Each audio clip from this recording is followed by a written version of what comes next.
Здравствуйте! В этом видео я вам расскажу о том, как установить NetFramework 4.8 на операционную систему Windows 7.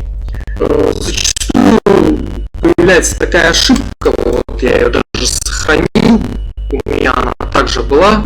В данном случае здесь указано, что NetFramework 4.7.2, но без разницы, то есть эта ошибка вне зависимости от версии NetFramework обычно появляется на системе Windows 7.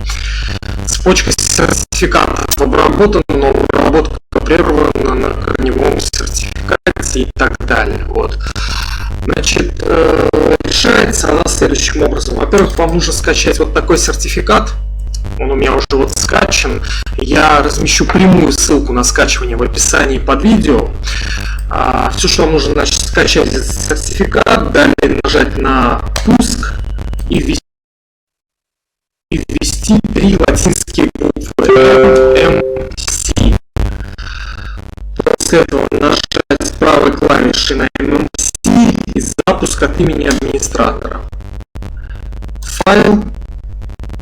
Добавить или удалить оснастку. Сертификаты.